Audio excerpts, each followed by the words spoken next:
कुम्हार जी, हमें इन सब के बदले में घड़े चाहिए। हाँ हाँ, शीघ्र दीजिए। आश्रम के सभी मटके फूट चुके हैं। वो तो ठीक है, परंतु ऐसा हुआ क्या?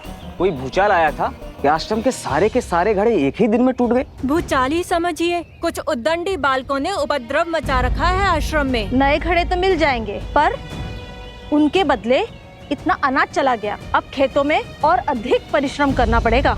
हाँ बहन, इस वर्ष की फसल बहुत ही परिश्रम मांगेगी। बालकों की उद्दंडता पर अंकुश रहना चाहिए। कब समझेंगे कि जब कोई बिना विचार किए कार्य करता है तो परिणाम पूरे समाज को भुगतना पड़ता है।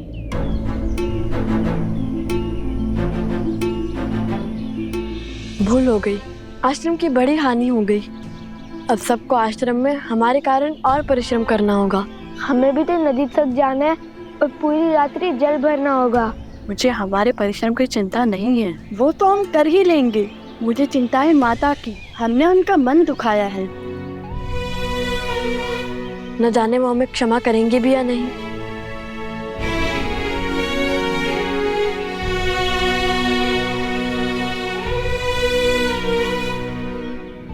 नन्हे बालक हैं, आश्रम के बाहर कैसे जाएंगे? उद्दंडता की है तो दंड तो भुगतना ही पड़ेगा। आश्रम की सीमा को लांघकर घनघोर जंगल में जाना पड़ेगा।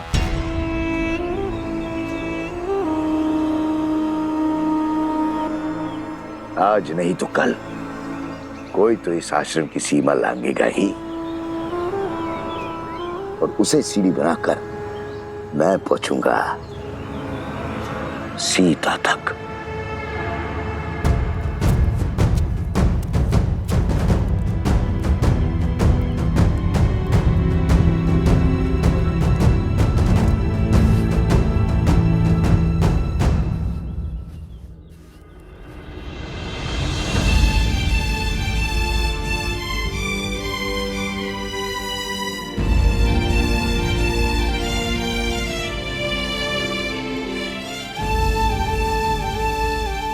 अब ऐसी भूल नहीं होगी माता।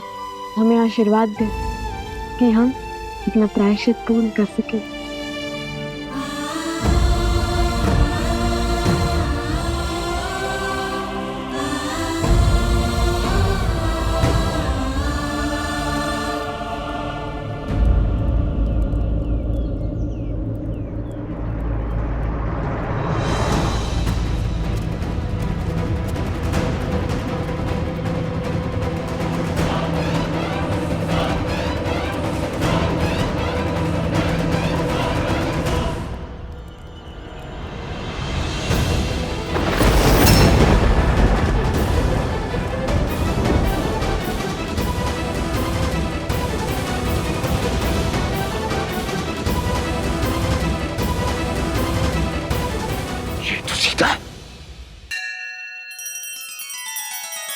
श्री रामचंद्र कृपालु भजु मन हरण भव भय दारुणम।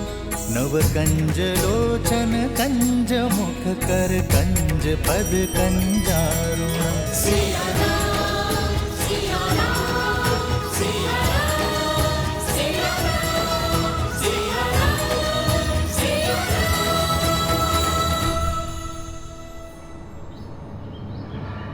अर्थात ये दोनों बालक सीता और राम के। अद्भुत, अद्भुत।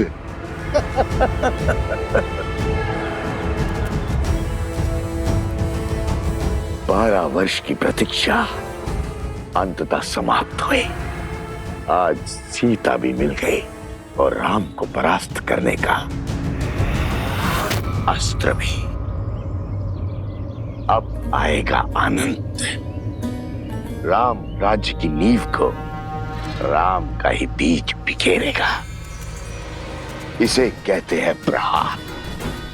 हाथ भी राम की और गाल भी राम का। माता आश्रम में है तो क्या हुआ, पुत्र तो आश्रम से बाहर आ गए। अब यही दो कोमल कोमल बालक मुझे सीता तक बचाएंगे।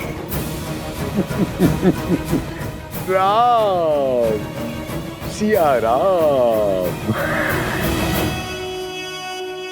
परंतु भ्राता, जैसे दोषी हम हैं, वैसे दोष धनुष और बाण का भी तो है। 3 मटके को फोड़ने को कहा था, उसने तो सारे आश्रम को जलमग्न कर दिया।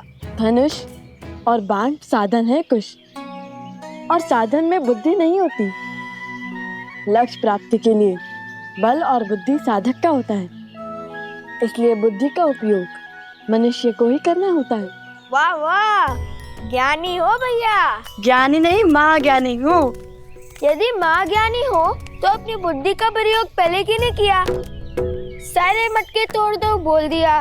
क्योंकि हमारा मार्गदर्शन राम नाम ने किया था कि लक्ष्य कैसे साधें, और लक्ष्य साधने के लिए शक्ति उतनी ही लगनी चाहिए जितनी उसकी आवश्यकता हो।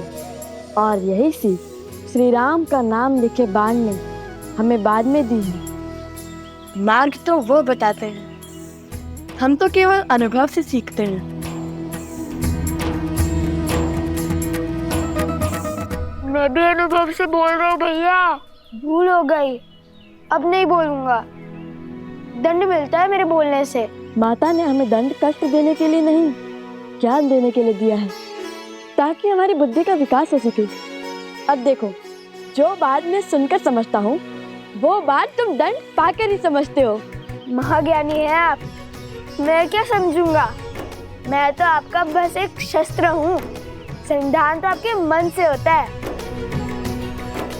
बाण चलाने में भले ही तुमसे आगे हूँ, किंतु बातों में तुम्हें कोई नहीं पकड़ सकता।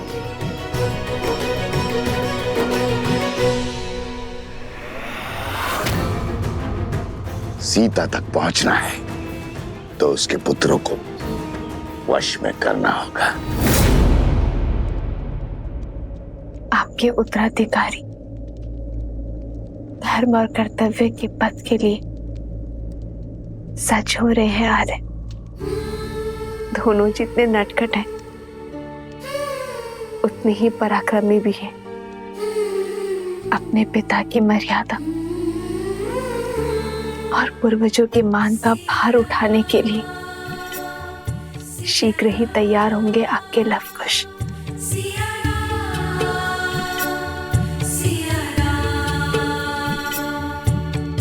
दोनों एक हैं, बस यही सच है। राम लक्ष्य और राम ही पथ है। विरह की आग में जले सिया राम।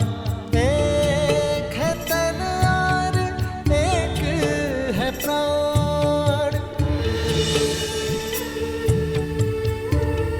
इस रात को एक सक्षम राजा ही नहीं, सर्वश्रेष्ठ उत्तराधिकारी भी चाहिए। क्या दे पाओगे अयोध्या राज को उसकी महारानी? आपको तो भोजन खिला दिया है, किंतु हमारे दोनों पुत्र भूखे होंगे, और कुश को तो बहुत अधिक भूख लगती है आर्य।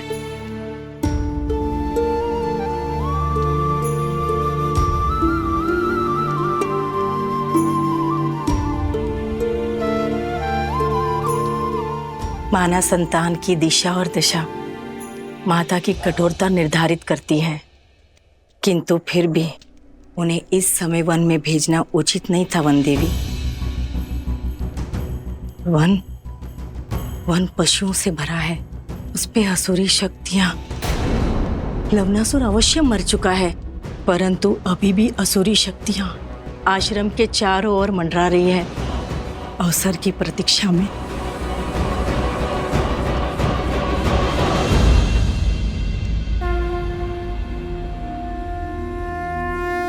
गणेश, पूछो पुत्र, क्या प्रश्न है मन में?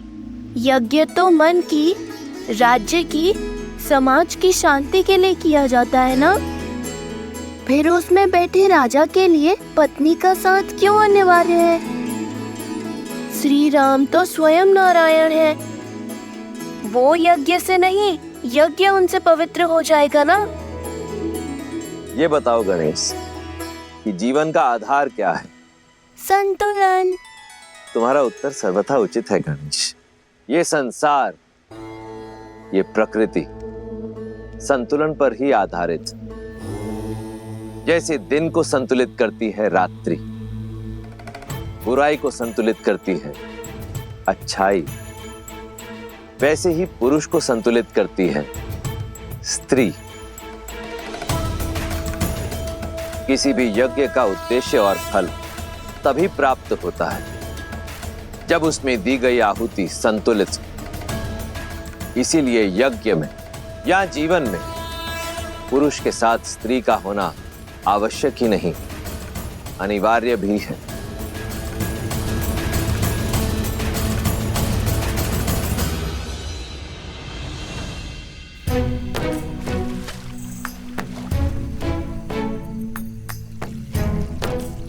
ये क्या कर रहे हो कुश? छोटे से बड़े में क्यों डाल रहे हो? समय व्यर्थ कर रहे हो। समय व्यर्थ नहीं भैया, जल की मात्रा की गिनती का माप बना रहा हूँ। माप है तो सही। चट्टान, सिर, पाँव, मुंड। नया माप लाता, नया माप। नया माप का समय है और ना ही उसकी आवश्यकता। तुम समय व्यर्थ कर रहे हो। पात्र भरो। हम यहाँ दंड स्वरूप आए, जल क्रीड़ा करने नहीं। क्या भैया, दंड तो पूरा कर रहे हैं ना। अब ऐसा भी बंधन नहीं था कि दंड भोगते भोगते थोड़ा सा आनंद और अभ्यास भी ना किया जाए। अभ्यास ठीक है, परंतु आनंद करने में यदि समय व्यर्थ करोगे तो कैसे होगा? अभी हमें सरोवर से आश्रम के कितने चक्कर लगाने हैं। जब हम चक्कर लगाएंगे तब मैं अंतर मापने का नया तरीका खोजूंगा।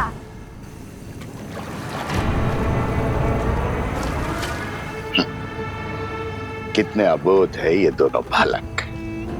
पुनः आश्रम नहीं पहुंचेंगे तो माता को तो ढूंढने बाहर आना ही होगा।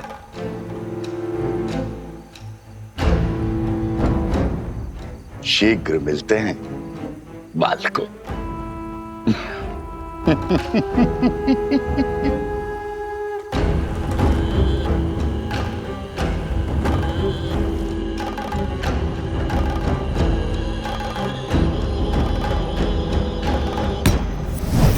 क्या आदेश है राक्षस श्रेष्ठ? किसे सताना है? रहोगे राक्षस के राक्षसी।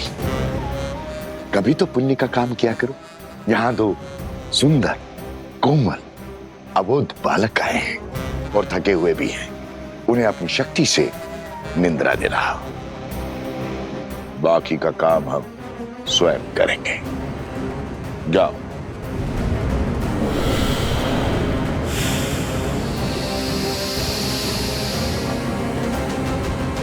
पच्चीस, 26,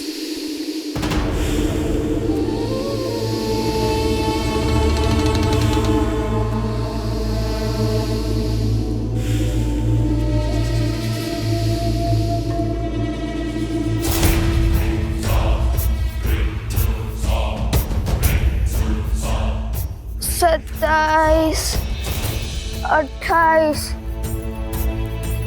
ये क्या कर रहे हो कुश? बताया तो था, अंतर गिनने का नया तरीका। पहले भूख, अब ये निद्रा। कुछ भोजन मिल जाता तो कितना अच्छा होता। नहीं, 41। जब तक कार्य पूर्ण नहीं होता तब तक ना ही हम भोजन कर सकते हैं और ना ही निद्रा ले सकते हैं। नहीं तो माता के मन को ठेस पहुंचेगी। चलो मैं तुम्हें वो प्रसंग सुनाता हूँ जिसे सुनकर तुम्हें सदा हंसी आती है कि कैसे हनुमान जी ने अपनी पूंछ से लंका में आग लगाई थी। सुनाओ। यदि रोकूंगा तो आप रुकोगे तो नहीं।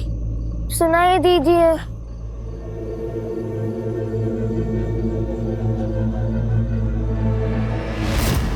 कुछ संभाल के चलो।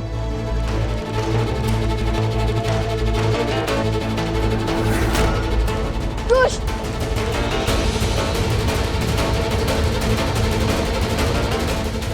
बस अब ये बड़ा बालक भी सो जाए।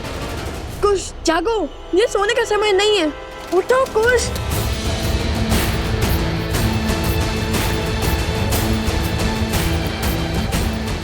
कुछ जागो, कुछ।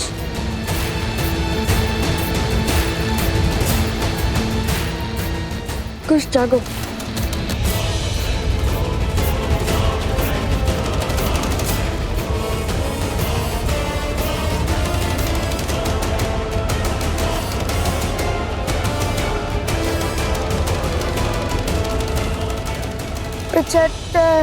गिनती बोलने की जगह श्री राम का नाम लो, भूख भी मिट जाएगी और निद्रा भी।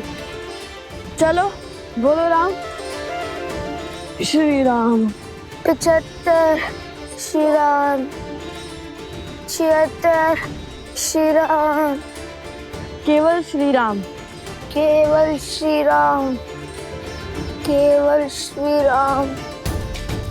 केवल श्री राम। श्री राम। श्री राम। श्री राम। श्री राम। श्री राम। श्री राम। श्री राम। श्री राम। श्री राम। श्री राम। ये राम का नाम क्यों हर बार मेरे आड़े आता है? सारा परिश्रम व्यर्थ कर दिया। ये थी तुम्हारी शक्ति, बढ़ाओ अपनी शक्ति। अगर ये दोनों नहीं सोए ना तो मैं तुम सबको सदा सदा के लिए सुला दूंगा। जाओ। राम राम राम राम राम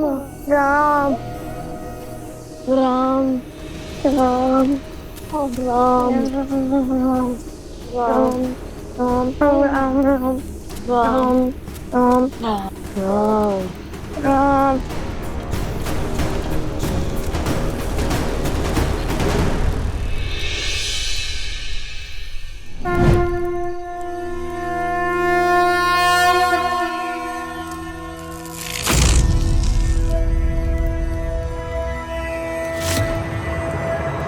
अरे ये कैसा चमत्कार है? आश्रम में प्रवेश करते ही निद्रा छूमंतर हो गई। लग रहा है जैसे निद्रा आ ही नहीं रही थी। अरे तुम जल ले भी आए?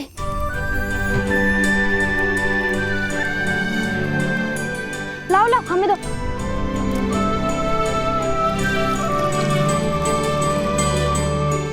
तुम दोनों ठीक तो हो ना? बहुत वीर हो, लव, कुश, पर इतना जल आश्रम के लिए पर्याप्त नहीं होगा, और जल की आवश्यकता होगी। तो क्या वन देवी के पुत्र थकते नहीं हैं?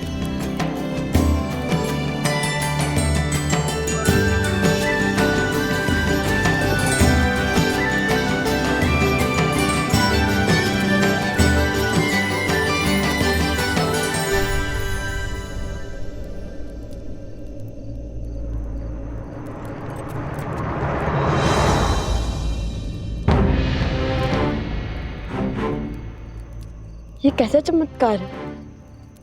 आश्रम की सीमा के बाहर निकलते ही निद्रा आने लगती है और भीतर आते ही निद्रा छूमंतर हो जाती है।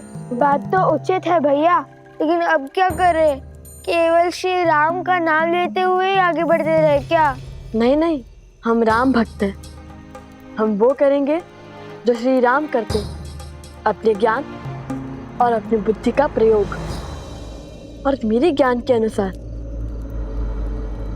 ये कोई असुरी माया है जो आश्रम के भीतर प्रवेश नहीं कर पा रही।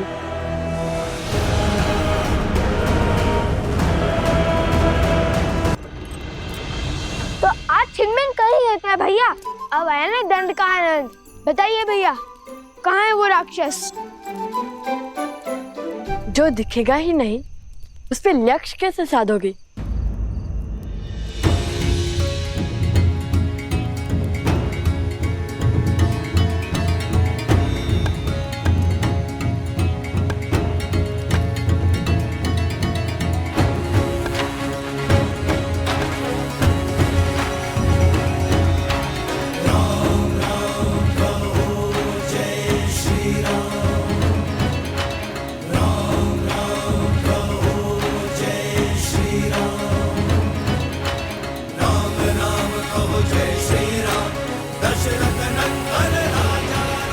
अब समझा, गुरुदेव ने एक बार बताया था घाट के पात्र में 5 वेदों का वास होता है और उस पे श्री राम का नाम तो और पवित्र और सशक्त बना देगा। इसमें माया प्रवेश नहीं कर सकती लव भैया। लव भैया, उचित समय पर उचित पद स्मरण आता है आपको, इसलिए तो मैं आपका अनुसंधान करता हूँ।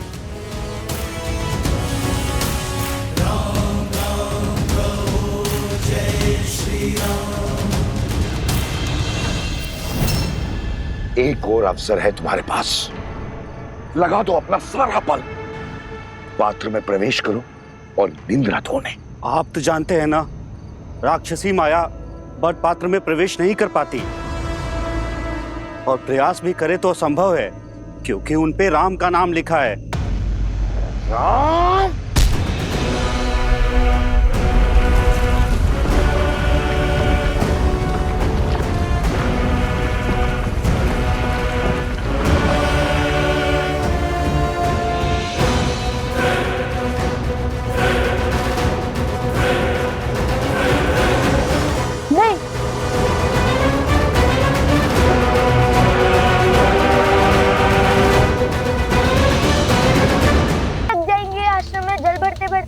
अब यदि माता ने दंड दिया है तो उसके पीछे का उद्देश्य भी उन्हें ही पता होगा। चलो शेष घड़े भर लेते हैं।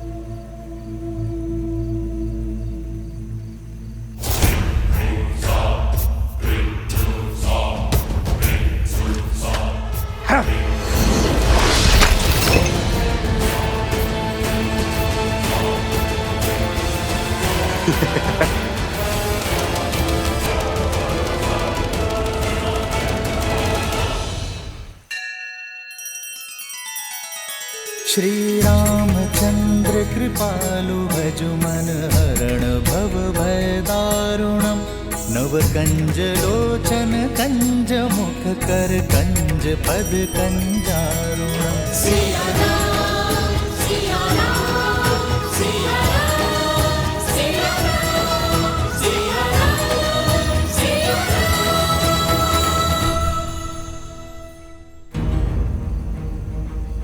यहाँ अवश्य ही कोई असुरी माया है जो हमें रोकना चाहती है। भैया, अगर हम जल नहीं पढ़ पाए तो दंड और उसके पीछे का उद्देश्य कैसे पूरा होगा? किसी भी समस्या का हल रोने से नहीं, सोचने से होता है।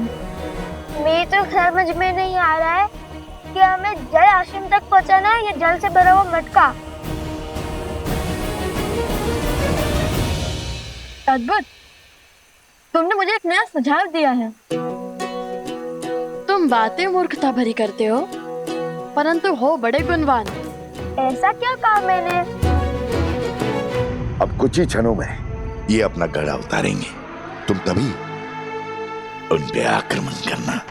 तुमने कहा कि हमें जल आश्रम तक पहुंचाना है, अब चाहे वो घड़े में हो या नहीं। मुझे तो कुछ समझ में नहीं आ रहा भैया। जो भी करे, पर ऐसा कुछ मत कीजिए कि माता फिर से रुष्ट ना हो जाए।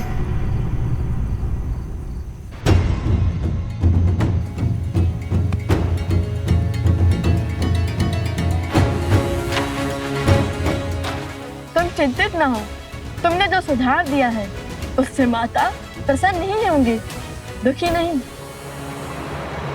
तो बोलो जय श्री राम, जय श्री राम, जय श्री राम, जय श्री राम, जय श्री राम, जय श्री राम।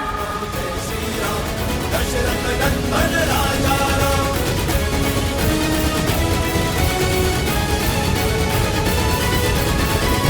यदि हम दोनों साथ जाएंगे तो वो त्याग नहीं, समस्या से भागना होगा आर्य। जिस क्षण महाराजा राम महारानी सीता को त्यागेंगे, उसी क्षण अयोध्या के सब दुख मिट जाएंगे। महाराजा राम महारानी का त्याग करना होगा। राम इस राज को एक सक्षम राजा ही नहीं, सर्वश्रेष्ठ उत्तराधिकारी भी चाहिए। बिना युगल आहुति के न यज्ञ पूर्ण होता है और ना ही उसका फल मिलता है।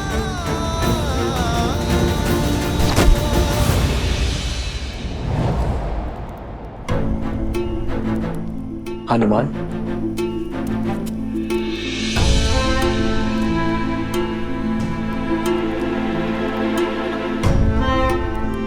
क्या बात है हनुमान, तुम्हारे मुख पर व्याकुलता?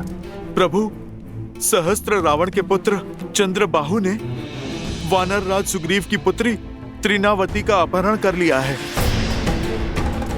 इस कारण महाराज सुग्रीव के राज्य में बहुत अशांति फैल गई है। इस विपदा से निपटने के लिए महाराज सुग्रीव आपका परामर्श और आपकी सहायता चाहते हैं।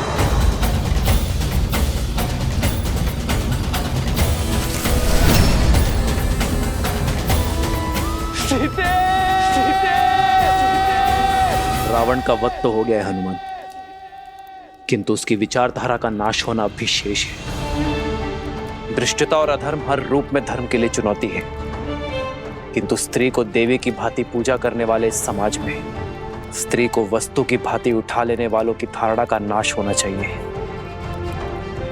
हर युग के साथ पाप का शीश उठता है, किंतु जब पाप चरम पर हो तब धर्म का प्रहार उस पर होना चाहिए। मेरे मित्र वानर राज सुग्रीव के राज्य में आतंक फैलाने वालों को दंड देना हमारा राजकीय कर्तव्य है हनुमान, और एक मित्र होने का परम धर्म भी। युद्ध की तैयारी करो हनुमान, धर्म के पथ पर चलने का समय आ गया है। संसार में बुरी सोच फैलाने वालों का अंत आवश्यक है। मेरे मित्र वानर राज सुग्रीव से कह दो कि उनका ऋण जो मुझ पर है उसे मैं चुका तो नहीं पाऊंगा, किंतु ये राम अपना मित्र धर्म निभाने अवश्य आएगा।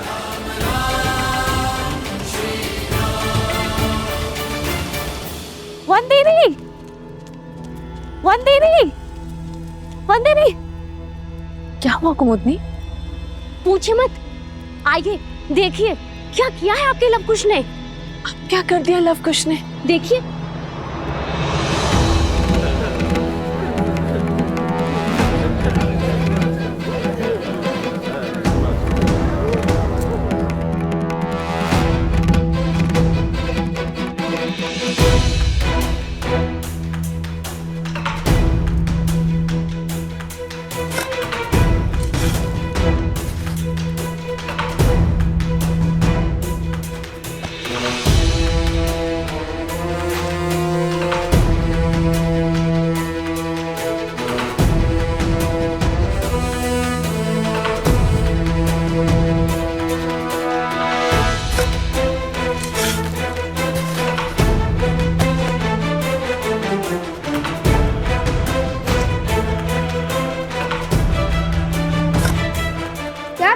ये लोग लव कुश, ये जल भरने के स्थान पर क्या कर रहे हो तुम दोनों? यहाँ और ये सर पर मटके। सब बताते हैं माता, सब बताते हैं, बस कुछ क्षण रुक जाइए।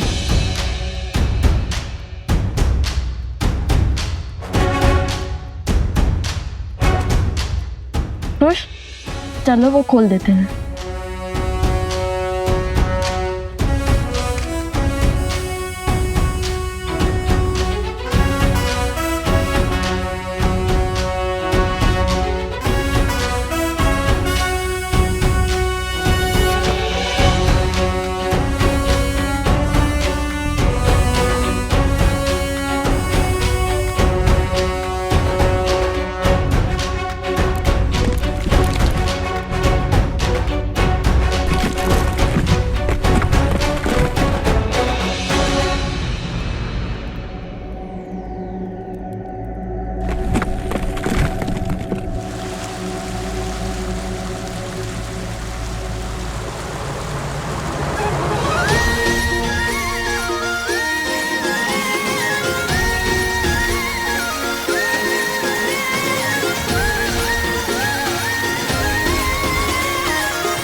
क्षण भर पहले जल की एक बूंद नहीं थी और अब देखो पूरी की पूरी नहर बन गई है।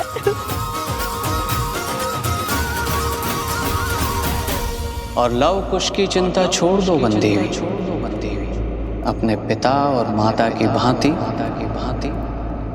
उनमें भी हर संकट का हल खोजने का सामर्थ्य है।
माता, पता है भैया ने क्या सोचा कि नदी के पास जाने से अच्छा नदी को यहाँ भी बुला दिया जाए।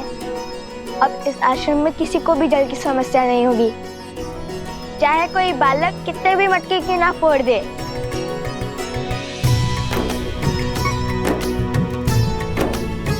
कार्य मेरा था, परंतु सुझाव कुश का।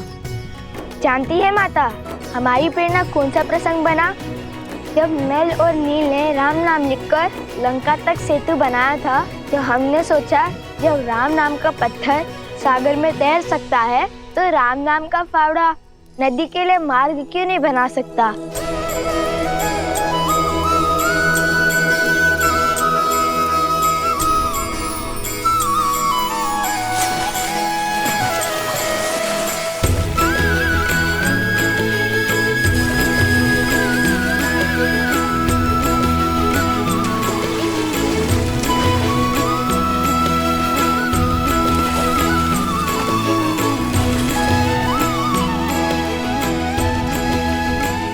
ईश्वर ने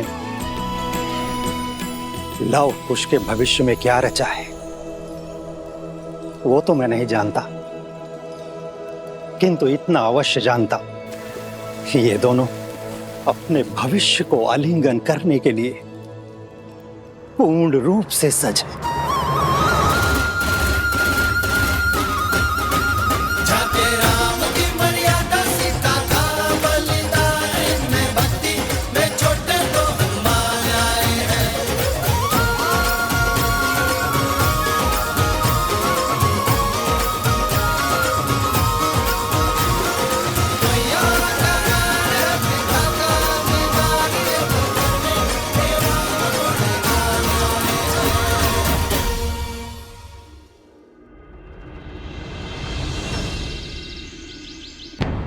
माना कर्तव्य महत्वपूर्ण है राम, परंतु अश्वमेध की घोषणा करके उसे रोक देना अशुभ भी है और अपयश कारक भी।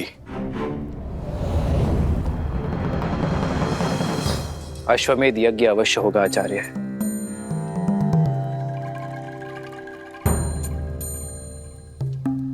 अभी मैं युद्ध में जा रहा हूं आचार्य, किंतु मेरे युद्ध से लौटते ही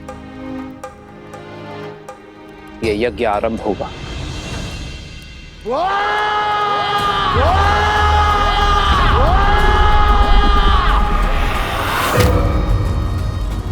सहस्त्रमुख रावण पराजय के बाद पीछे नहीं हटता और प्रचंड शक्ति से वार करता है। अश्वमेध यज्ञ कदापि नहीं होगा। राम राज्य कभी स्थापित नहीं होगा। पिताश्री, चंद्रबाहु ने आपकी आज्ञा का पालन कर सुग्रीव की पुत्री तृणावती का अपहरण कर लिया है।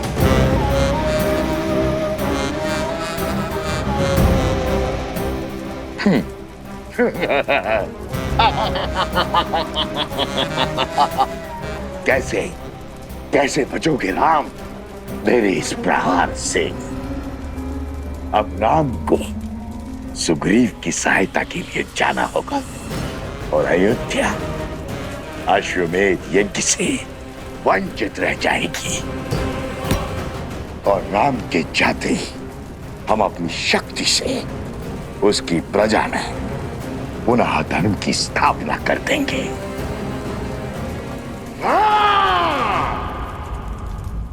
केवल आपके लौटने से क्या बात बन जाएगी महाराज? धार्मिक बाधा तब भी रहेगी। इस युद्ध से लौटकर इस समस्या का हल अवश्य होगा आचार्य। अर्थात आप दूसरा विवाह करेंगे?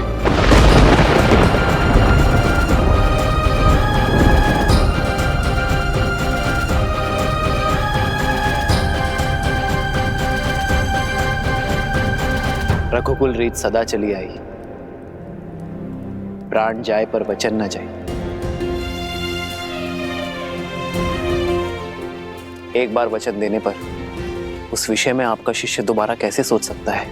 मैंने सीता को एक पत्नी व्रत का वचन दिया है, परंतु मेरे विवाह के बिना भी अश्वमेध यज्ञ अवश्य होगा।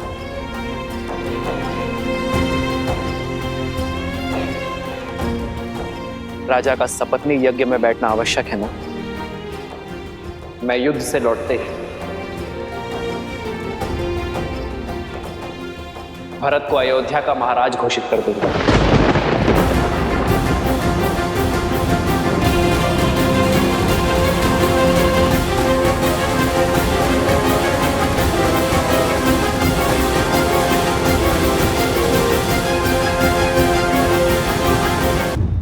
भैया, और तब भरत अपनी पत्नी के साथ यज्ञ की वेदी पर भी बैठेगा और अयोध्या का महाराज होने के नाते अपना दायित्व भी निभाएगा।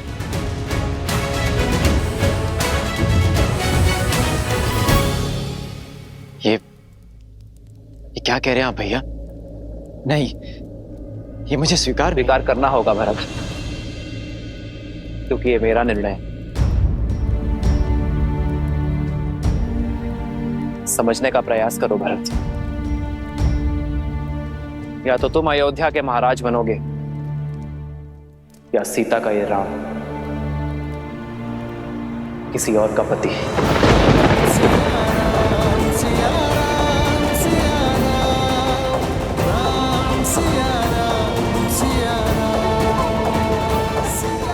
और मेरा चयन तुम जानते हो भरत, मैंने एक पत्नी व्रत धारण किया है।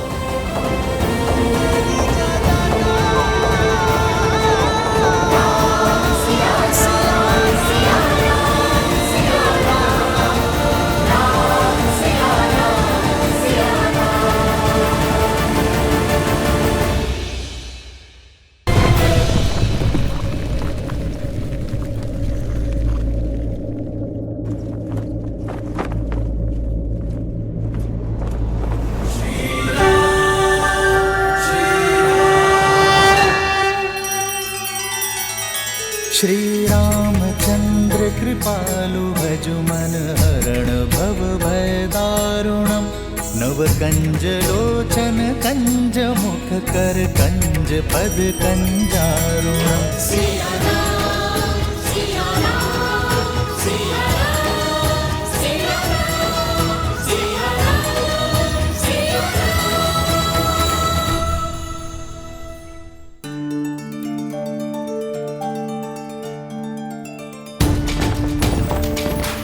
ये तो प्रभु श्री राम पधारे हैं।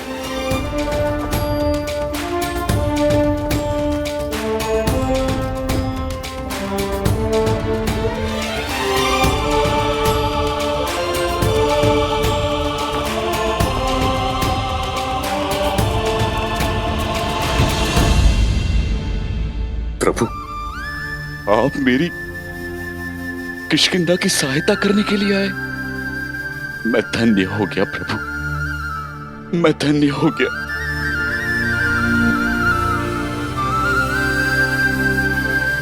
प्रभु नहीं, आपका मित्र आया है।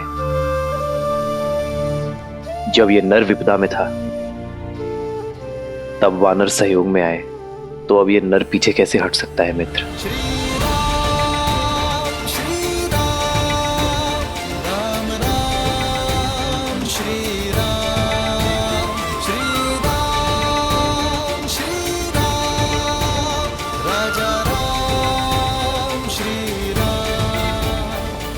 इस संसार की प्रत्येक नारी, चाहे वो माता हो, बहन हो,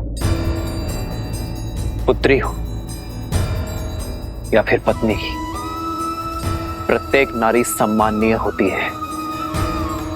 और फिर आपकी पुत्री मेरी भी पुत्री है मित्र। हमारी पुत्री का अपहरण करने का दुस्साहस जिसने किया है उसे दंड अवश्य मिलेगा।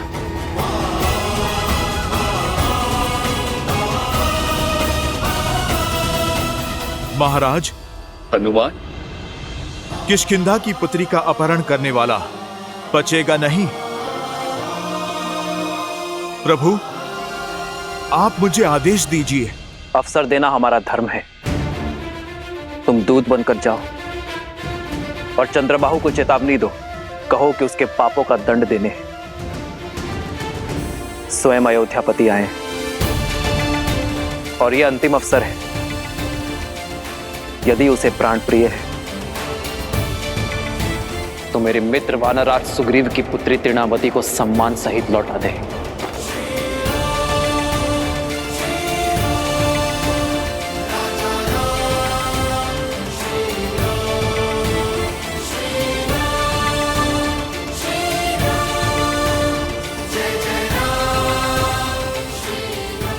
ये इस समाज, इस संसार का सबसे बड़ा दुर्भाग्य है कि हर युद्ध, हर शांति काल, मित्रता, शत्रुता, प्रेम, हर भाव में सदा ही नारी को, उसके अस्तित्व को, उसके सम्मान को लक्ष्य बनाया जाता है। दुर्बल स्वयं को शक्तिमान घोषित करने के लिए सदा ही नारी को शोषित करता है, उसका अपहरण कर उसकी गरिमा का हनन करता है। मैंने लंका युद्ध के समय कहा था कि ये युद्ध केवल मेरा नहीं, ये युद्ध हम सबका है। हमें हमारी बहन, हमारी पुत्री, हमारी पत्नी, हमारी माताओं के सम्मान के लिए लड़ना होगा। और आज ये युद्ध हम सब फिर से लड़ेंगे। संसार का हर पापी क्षमा का भागीदार है, किंतु नारी पर अत्याचार करने वाला अक्षम्य है। और चंद्रबाहु को भी उसके पाप का दंड हम अवश्य देंगे। जय श्री राम, जय श्री राम, जय श्री राम, जय श्री राम।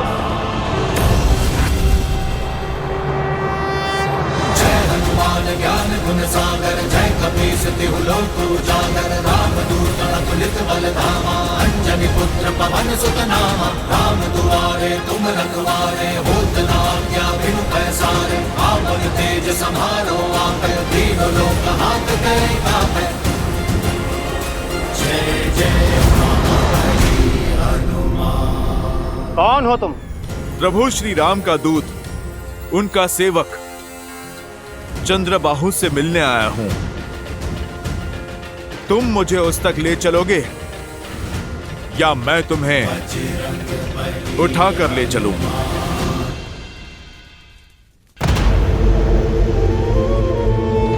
आओ वानर, बोलो क्या संदेश लाए हो?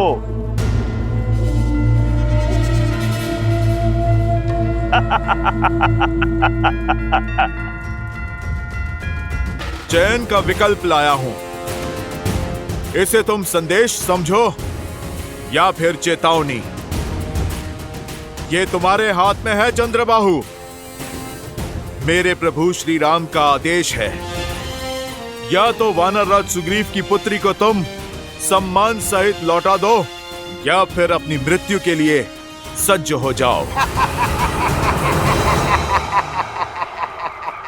सुना, मुझे स्त्री के सम्मान का पाठ पढ़ाने का आदेश वो दे रहा है जिसने लोगों की बातें सुनकर स्वयं अपनी पत्नी के सम्मान को तार तार किया, उसे त्याग दिया। चंद्रबाहु, जो सत्य मैं आज जानता हूं, कल वो पूरा संसार भी जानेगा कि ये सब तुम्हारे पिता सहस्त्र मुख रावण का किया धरा है।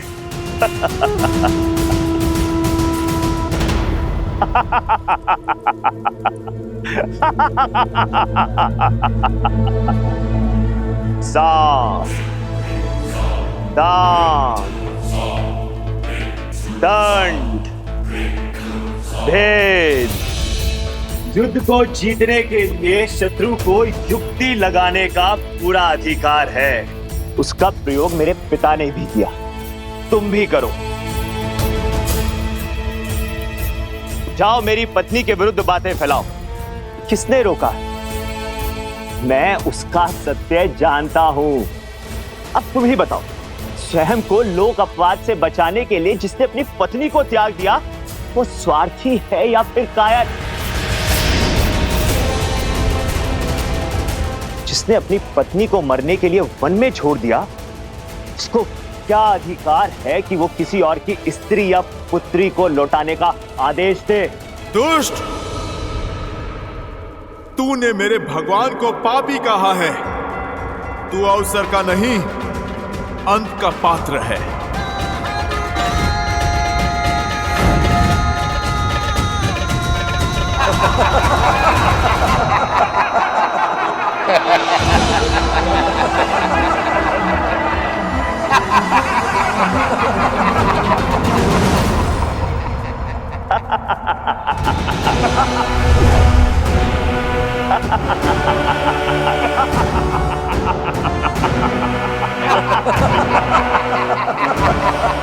कर ली मन की।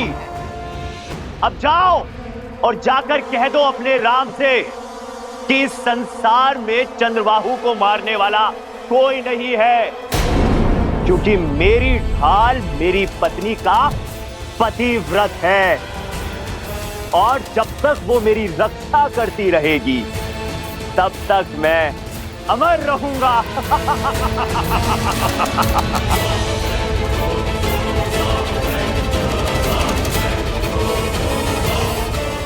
और पूछ जाके उस अयोध्या के राजा से, क्या उसकी पत्नी भी उसकी रक्षा करती है या केवल वन में छिपी रहती है?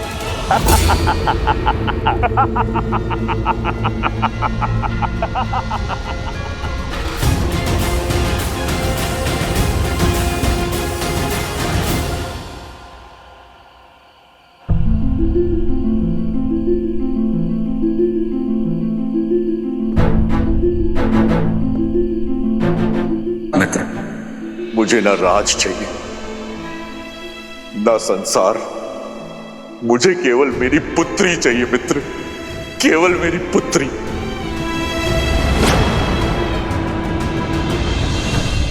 सीते, सीते, सीते,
ये घाव तो केवल देह पर है सीते,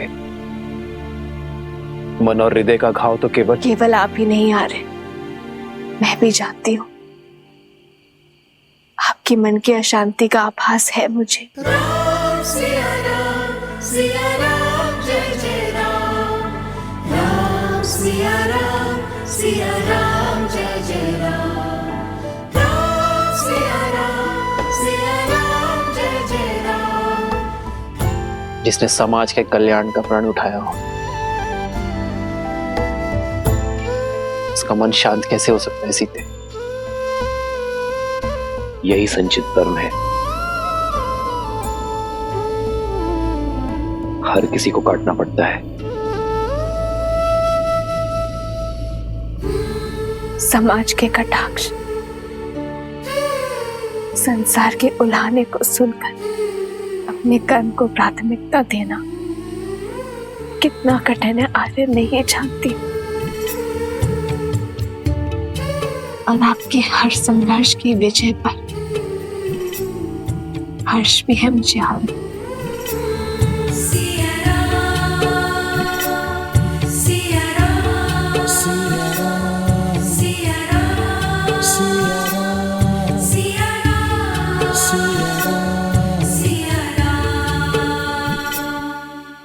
त्याग से बड़ा इस संसार में कोई तप नहीं है सीते। मुझे पूरा विश्वास है कि जीवन के हर कार्य में हम दोनों पूर्ण रूप से सफल होंगे।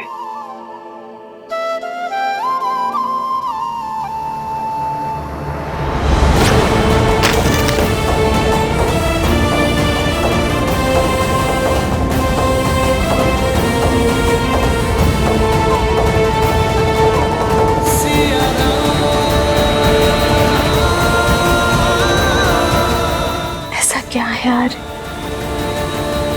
जो आपको इतना विचलित कर रहा है? कल भोर होते ही मैं भगवान वाल्मीकि का परामर्श लूंगी।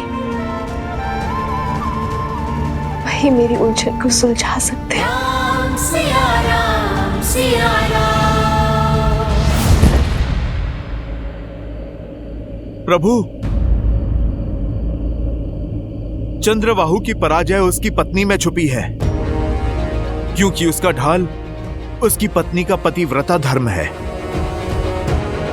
प्रभु, मैंने बहुत प्रयत्न किया, मैं कोई सूचना नहीं जुटा पाया। कल भोर होते ही हम युद्ध का शंखनाद करेंगे। हनुमान, तुम उसकी पत्नी के बारे में जानने का प्रयास करते रहो।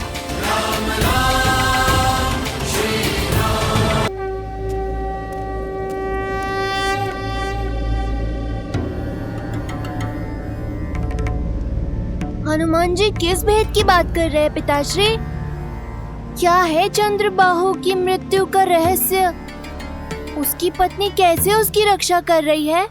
चंद्रबाहु ने ब्रह्मदेव की घनघोर तपस्या की गणेश, और इस तपस्या के फलस्वरूप उसे मिला एक वरदान। कैसा वरदान? वरदान ये था गणेश कि जब तक चंद्रबाहु की पतिव्रता पत्नी पद्मावती निरंतर ब्रह्मदेव के मंत्र का जाप करती रहेगी, तब तक चंद्रबाहु को युद्ध में कोई पराजित नहीं कर सकता। इतना ही नहीं, एक और वरदान भी मिला चंद्रबाहु को। एक और वरदान? हाँ, चंद्रदेव ने अपने परम भक्त चंद्रबाहु को वरदान स्वरूप वर्धमान नामक भाला दी, जिसकी शक्ति यह है कि वो जिसे चाहे स्थिर कर सकता है। स्थिर करने की शक्ति? इसका काट क्या है पिताश्री?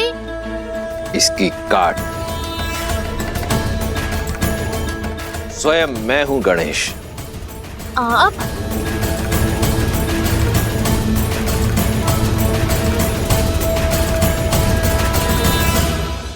जो मन वचन और कर्म से जुड़े होते हैं, जो जगत कल्याण के लिए त्याग करने को तत्पर होते हैं, वो भावों की डोर से सदा जुड़े होते हैं। मन कहता है कि मेरे श्री राम दुखी है और इसी आभास की चिंता मुझे सता रही है।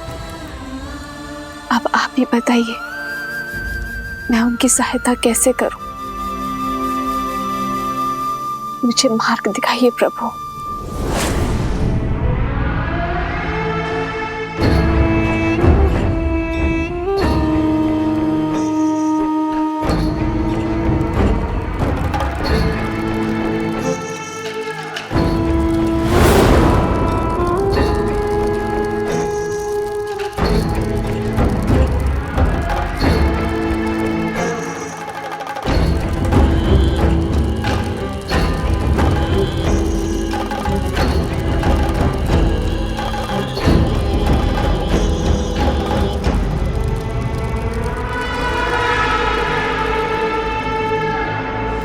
देवी, मैंने भगवान वाल्मीकि जी से इस समस्या की चर्चा की।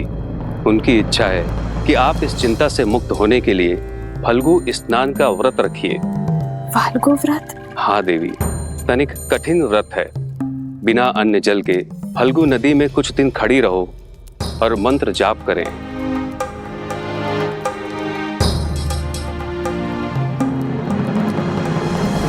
आओ सीता, इस बार कोई भी बल तुम्हें मेरे छल से नहीं बचा सकता।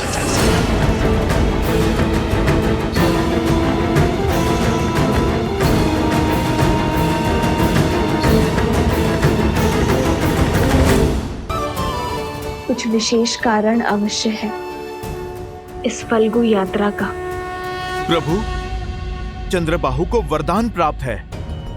जब वो युद्ध भूमि में होगा तब उसकी पत्नी रानी पद्मा ब्रह्म मंत्र का जाप करेगी। और प्रभु, जब तक रानी पद्मा का जाप चलता रहेगा तब तक चंद्रबाहु की श्वास चलती रहेगी। उसे कोई नहीं मार पाएगा।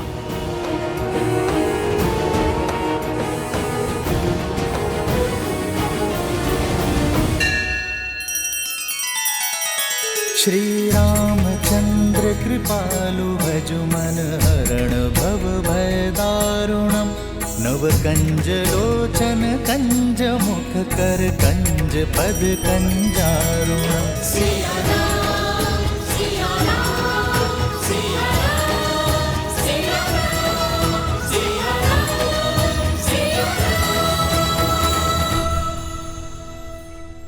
मित्र, चंद्रबाहु का कवच रावण की नाभि सा ही अभेद्य लग रहा है। धर्म का एक वार पाप की हर ढाल को काट सकता है मित्र। आपकी पुत्री की रक्षा के लिए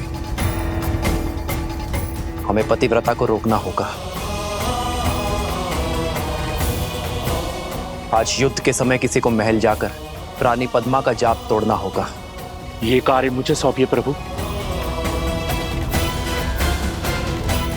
मैं रानी पद्मा का जाप भी तोड़ूंगा और अपनी बहन को भी खोजूंगा।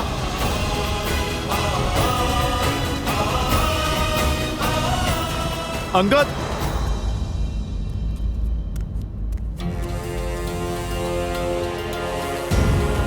जय जय पवन पुत्र हनुमान। अंगद, ये लो, ये कूट तंत्र यंत्र है। तंत्रों की शक्ति से बना एक मायावी यंत्र। मुझे ये यंत्र महाराज विभीषण ने भेंट दिया था। ये यंत्र अपने बल से लोगों में मिथ्या लड़ाई झगड़े उत्पन्न करता है। तुम्हें महल के भीतर इस यंत्र की आवश्यकता पड़ सकती है। इससे तुम्हें उन राक्षसियों का वध नहीं करना पड़ेगा।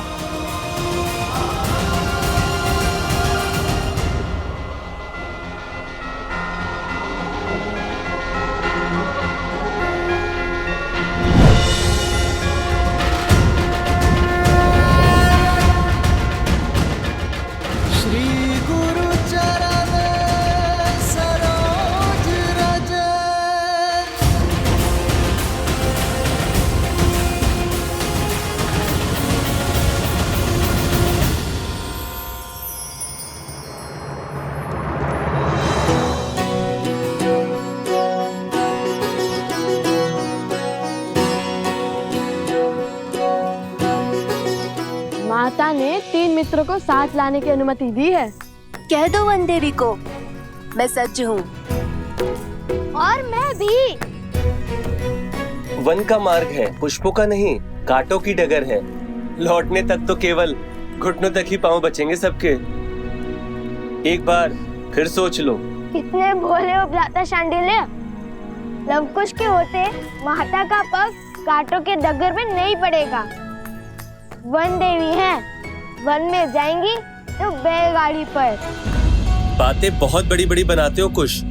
कैसे जाएगी वन देवी बैलगाड़ी में? आश्रम में तो गाड़ी है ही नहीं। नहीं है तो क्या हुआ, बन जाएगी। क्यों, है ना भैया? विचार तो अच्छा है, किंतु ये सोचना होगा कि ये होगा कैसे? और बैल, उसका क्या? आश्रम में तो केवल गाय है। बैल भी क्या लकड़ियों से बनाओगे?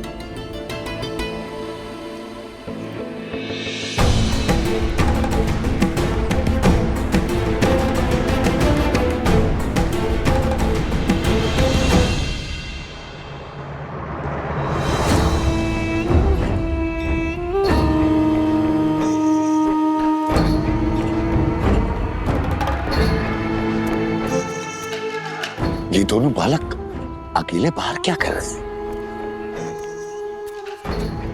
देखिए भैया, जुआदारों से निपटने के लिए बिल्कुल सजू मैं।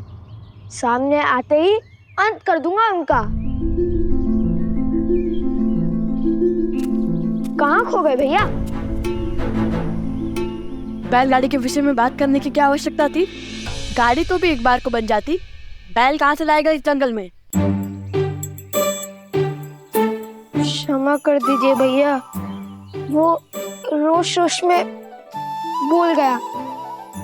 अब आपको पता है ना कि मस्तक से लेकर मुख तक जाने वाली नाड़ी के तालमेल में समस्या है, इसलिए मैं पहले बोल देता हूँ और विचार बाद में करता हूँ। लेकिन चिंता मत कीजिए, मैं आंखों में आंसू लेकर माता को कह दूंगा कि मुझसे भूल हो गई। देखना, वो स्वयं ही मना कर देंगी। तो क्या हुए रूपी असुर? नहीं, धूम्रासुर। हाँ, ये उचित नाम है। तो धूम्रासुर को पराजित करने वाला लव कुमार अपने मुख से निकले वचन झुटलाएगा? नहीं। भैया, वचन तो मेरे मुख से निकला था। छोटे भाई के मुख से निकले वचनों को निभाना भी बड़े भाई का ही कर्तव्य होता है। आयु और पद के साथ साथ दायित्व भी बढ़ता है। और वैसे भी ये बैलगाड़ी हमारी माता की सुविधा के लिए है। चलो बनाते तुम्हारी बैलगाड़ी। कुल्हाड़ी कहाँ है? कुल्हाड़ी दो। कहाँ है कुल्हाड़ी? वो कुल्हाड़ी पकड़ने के लिए हाथ रिक्त नहीं थे ना भैया। अरे अब वृक्ष कैसे काटेंगे?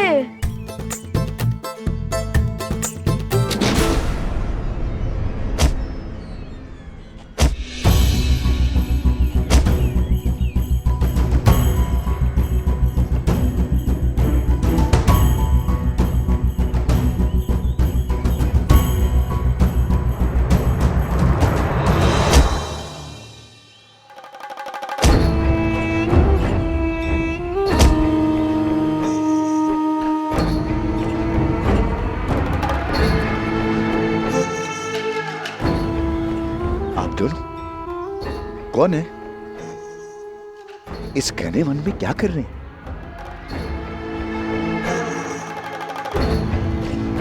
भय नहीं लगता है? भय को हमसे भय लगता है। वन देवी के पुत्र हैं हम। क्या क्या कहा? वन देवी के पुत्र हैं हम। क्या कहा? फिर से कहना। मेरा भाई कहना चाह रहा है कि जब उसका सिर घड़े के भीतर होता है तब उसे किसी का भय नहीं होता, क्योंकि हम वन देवी के पुत्र हैं।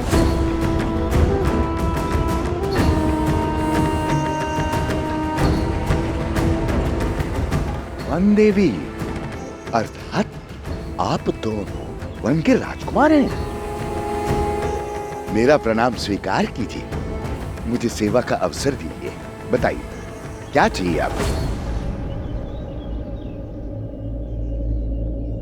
हमें कुछ लकड़ियां चाहिए।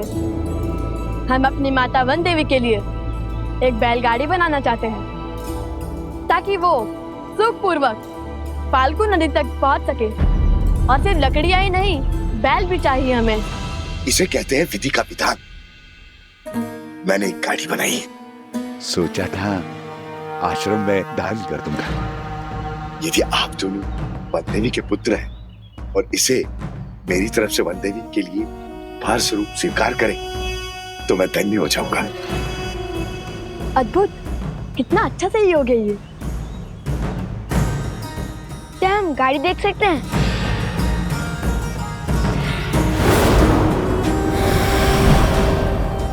अवश्य अवश्य, नेकी और पूछ पूछ। आइए आइए।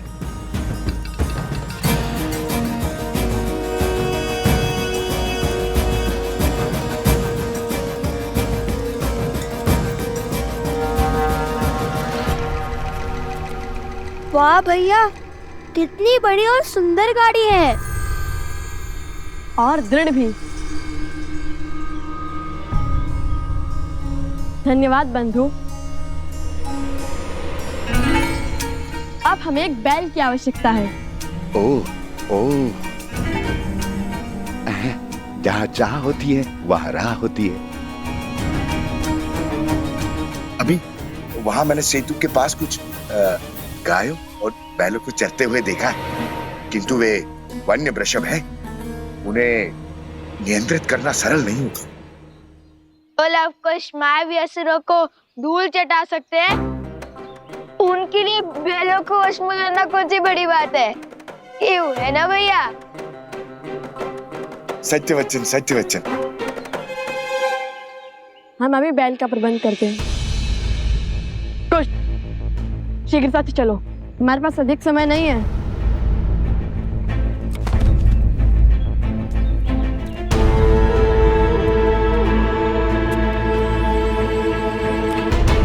जय श्री राम।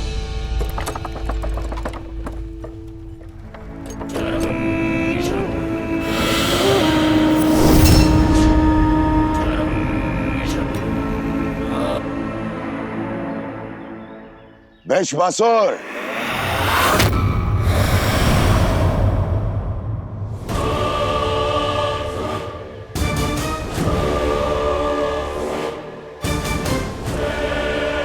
प्रणाम असुर सम्राट। जाओ वैश्वासुर, उन दोनों बालकों को मार दो।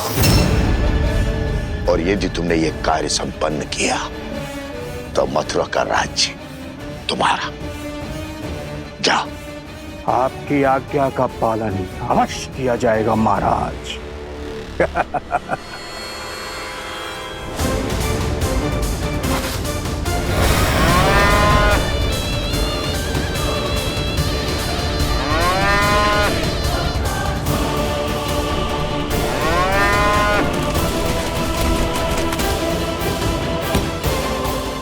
आज लव कुश के अंत के साथ साथ राम और सीता के त्याग का भी अंत हो जाएगा।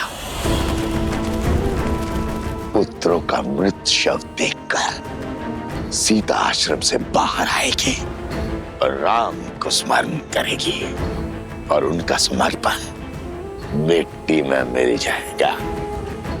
राम राज्य की स्थापना एक कल्पना बनकर रह जाएगी। सिया राम की जय।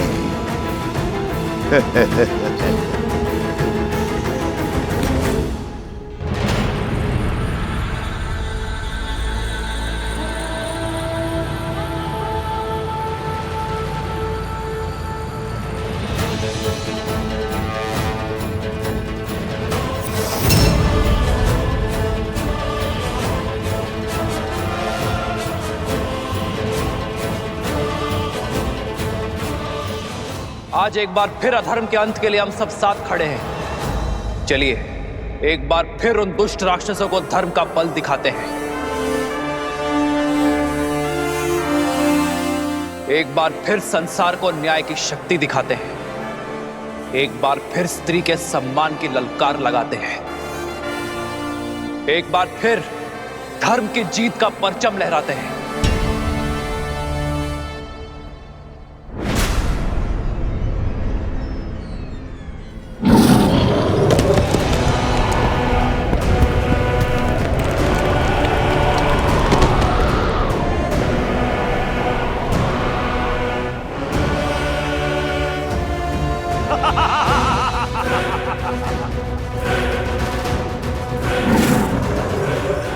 इसे मैं संभालता हूं। और मैं चंद्रबाहु को। पहले मेरी रची पहली बाधा को तो तोड़ दो, फिर मुझसे लड़ने आना मूर्ख वानरों। प्रहार।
तुम्हारा कोई प्रहार मुझे नहीं मार सकता। अमर हूं मैं, अमर।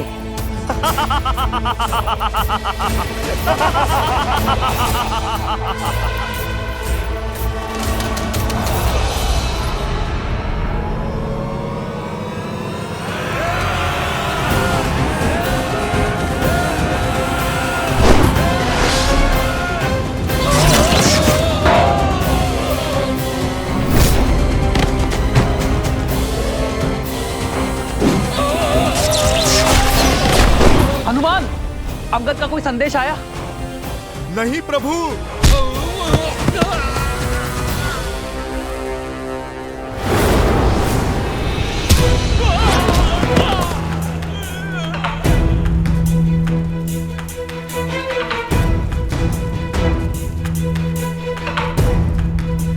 ओम विदात्मने विद्याहि हिरण्यगर्भाय धीमहि तत्रो ब्रह्मा प्रचोदयत्।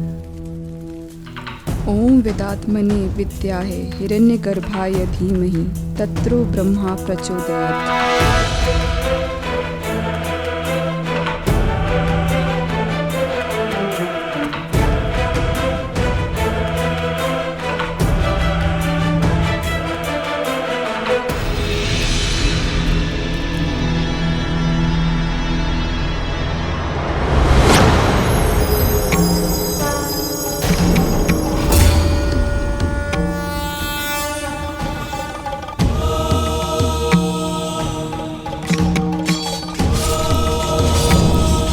ओम विदात्मने विद्याहि हिरण्यगर्भाय धीमहि तत्रो ब्रह्मा प्रचोदयात्।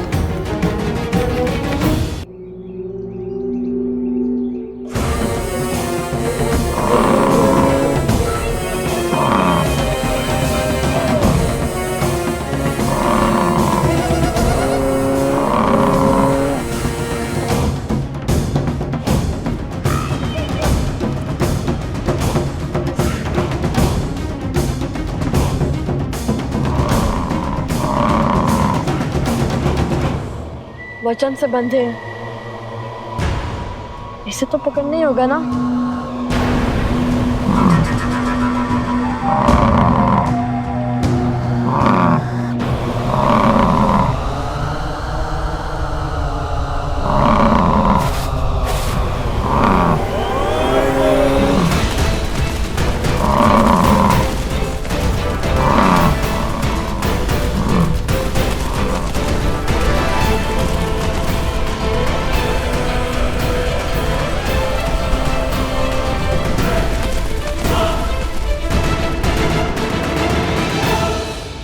ताकि हम अपनी माता को सुखपूर्वक फाल्गु नदी तक ले जा सके, उनके कोमल पग को कंकर और कांटों से बचा सके।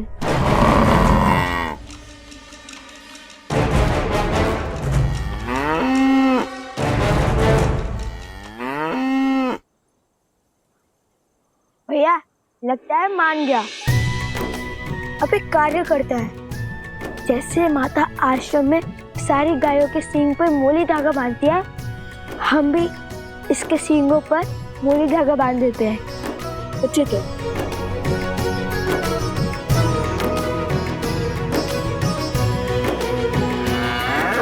जाओ भैया, जा। सच्ची में जाओ? जा। सच्ची में? अरे जाओ।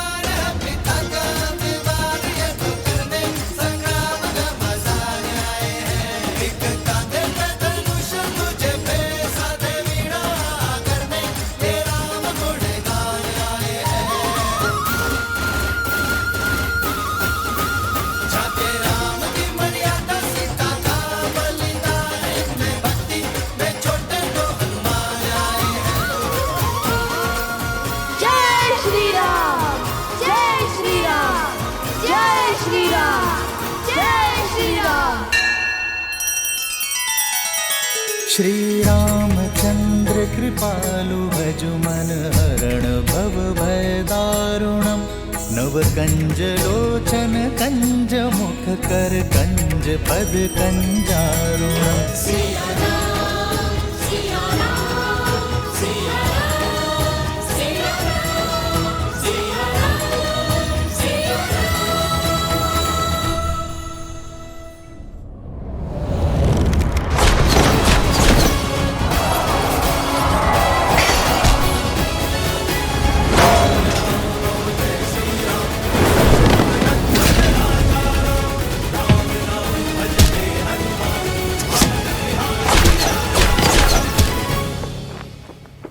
ओम विदात्मनि विद्याहे हिरण्यगर्भाय धीमहि तत्रो ब्रह्मा प्रचोदयात्।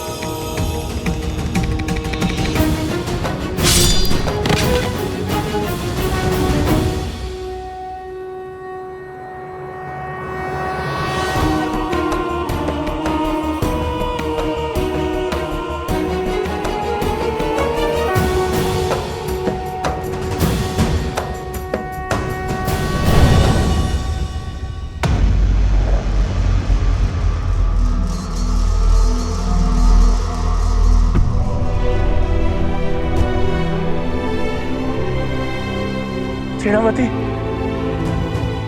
आंखें खोल बहन।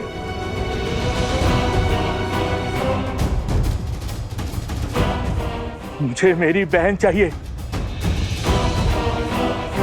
क्या किया तुमने मेरी बहन के साथ?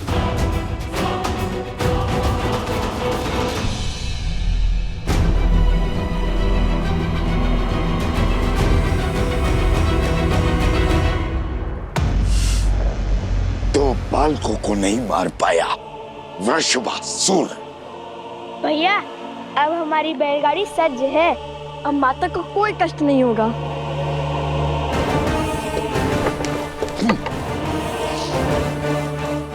अब आज से तो केवल चंद्रबाहु से।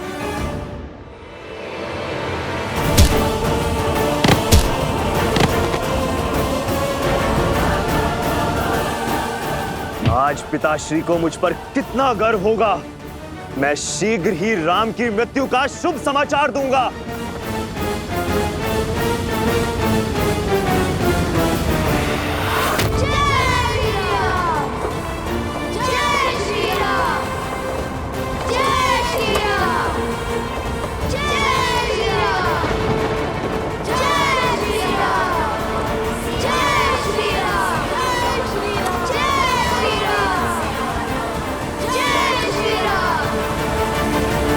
सीता